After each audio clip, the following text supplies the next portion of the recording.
안녕하십니까. 취업대장 윤대장입니다. 오늘은 도로교통공단 자소서 작성 전략을 정리해 드리려고 이렇게 카메라 앞에 섰습니다. 도로교통공단의 자소서는 총 4개의 항목으로 되어 있습니다. 각 항목이 묻는 의도, 그리고 작성 시 주의할 점, 실제로 자주 나오는 사례, 그리고 키워드 기반의 전략적 접근법까지 여러분들한테 깔끔하게 정리를 해 드리도록 하겠습니다. 자, 그럼 본격적으로 자소서 항목 분석 들어가도록 하겠습니다. 1번입니다. 시키는 일의 범위를 넘어서 적극적으로 도전한 경험이 있다면 소개해 주십시오 라고 얘기를 하면서 이렇게 조건들이 3가지로 나와 있습니다. 이 항목 자체는 겉으로는 매우 단순해 보이는데 사실상 지원자의 자발성, 문제인식력, 실행력, 그리고 사고의 확장성까지 전부 다 보는 항목입니다. 주의할 점은 여러분들이 단순히 열심히 한 경험을 쓰는 것이 아니라는 점입니다. 시키는 일과 내가 더 나간 일의 구분이 명확해야 합니다. 즉, 조직 속 맥락에서 도전의 방향이 긍정적이어야 하는 거죠. 예를 들어서 이런 식으로 접근하면 안 됩니다. 저는 아르바이트를 하면서 손님에게 더 친절하게 하려고 노력했습니다. 라고 얘기를 하면 안 된다라는 거죠. 이건 그냥 열심히 한 겁니다. 도전은 아닙니다. 반대로 이렇게 접근을 해야 됩니다. 아르바이트 중 고객 응대 매뉴얼이 복잡해서 혼선을 겪는 사례가 많았습니다. 저는 매뉴얼을 시각화해서 요약한 포스터를 제작했고 사장님께 건의 후 실제 매장에 적용했습니다. 라고 이렇게 이야기를 해주시면 좋을 것 같습니다.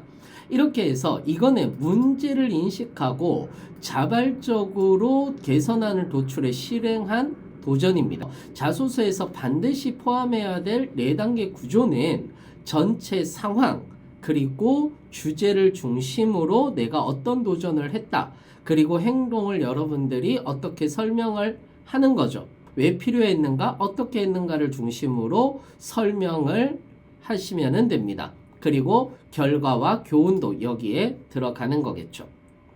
여기에 대한 사례로는 여러분들이 공모전에 참여를 했을 때 자료조사를 담당했다라든지 학과 행사에서 여러분들이 예산안 작성과 대외 협력에 대한 역할을 도전했다라든지 이런 다양한 것들을 여러분들이 만들어 볼 수가 있다라고 생각을 하시면 될 것 같습니다. 자, 이제 2번입니다. 귀하는 자신의 변화와 혁신을 위해 스스로 하고 있는 것에 대해 기술해 달라라는 이런 내용들을 이야기를 하고 있습니다. 두 번째 항목은 요즘 뭐 공부하세요? 같은 흔한 질문이지만 그 이면에는 여러분들의 지속 가능성, 자기 개발력, 그리고 문제 인식력까지 숨어 있습니다. 그래서 많은 분들이 이 항목을 어떻게 쓰느냐면 저는 회화 공부를 하고 있습니다 라고 이렇게 얘기를 하는데 여기에서 그런데 왜요?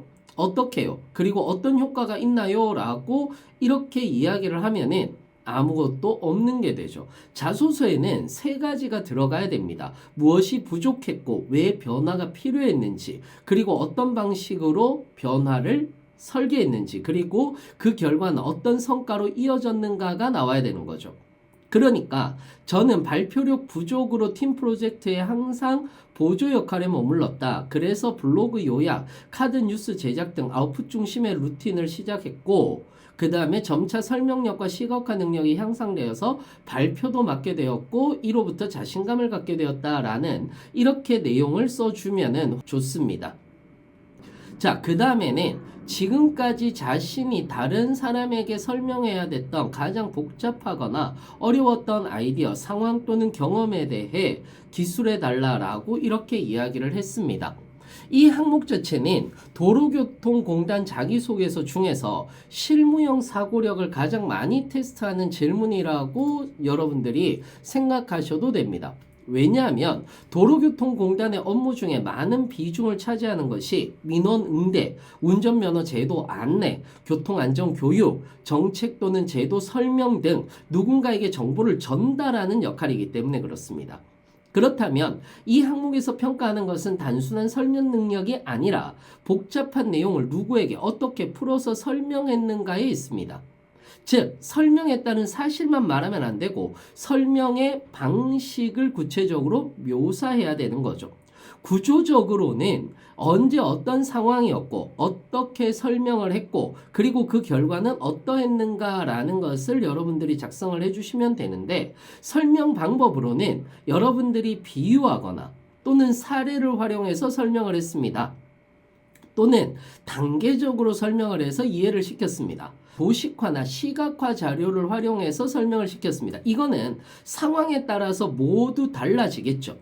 질문 유도형 설명을 했습니다. 피드백 확인형 설명을 했습니다. 라고 얘기를 할 수도 있는 거고요. 유형화 또는 카테고리 분류를 통해서 설명을 했습니다. 라고 이렇게 이야기를 해 주셔도 되는 거예요. 예를 들어서 복잡한 정책 개념을 설명할 때 상대방이 정책 문서 용어에 익숙하지 않아서 일상적인 사례를 활용해서 제도의 필요성을 설명했다. 이런 내용들을 가지고 이야기를 해주셔도 좋다라는 겁니다. 이해되셨나요? 이렇게 여러분들이 보시면 될 것 같습니다. 4번입니다. 지원자가 살아오면서 해결해야 할 가장 어려운 과제는 무엇이었습니까? 라고 이야기를 하고 있습니다. 이 항목은 마지막 질문이자 여러분들의 문제 해결력과 의사결정 능력, 책임감을 종합적으로 평가하는 항목입니다. 이 항목을 가장 많이 오해하는 방식은 이런 겁니다. 저는 시험에서 떨어진 적이 있는데 그걸 극복했습니다. 이건 단순한 개인적인 경험입니다. 이 항목은 단순히 힘들었던 순간을 묻는 것이 아니라 복잡한 이해관계나 다양한 대안, 명확한 기준이 포함되어 있어야 진짜 어려운 과제입니다. 예를 들어서 어려운 과제란 무엇일까요? 4가지 정도를 제가 정리를 했는데, 다양한 이해관계자나 요소가 얽혀있는 경우, 팀 프로젝트에서 목표를 불일치되거나 갈등 조정이 반드시 필요한 경우, 이런 것들도 어려운 과제라고 볼 수 있죠. 또는 자원이 부족한 경우들도 있습니다. 시간, 정보, 인력, 경험 부족 속에서 결과를 도출해야 되는 경우가 여기에 들어가는 거죠. 판단이 중요한 상황도 여기에 들어갑니다. 여러 가지 선택지가 있고 그 선택지에 따라서 결과가 달라지는 경우도 여기에 들어가는 거죠. 실패 경험의 극복도 여기에 들어간다 라고 보시면 좋을 것 같습니다. 그래서 이것을 구조화하면 어떤 상황이었고 어떤 대안을 모색했고 어떤 기준을 선택했는가 라고 이렇게 여러분들이 이야기를 해주시면 좋을 것 같은데, 예를 들어서 이런 겁니다. 공모전 주제를 정하는 과정에서 팀원들이 갈등을 겪었고 3가지 주제를 도출하고 각 안에 대해서 자료 확보, 발표 시 전달력, 차별성이라는 기준을 두고 함께 평가했다.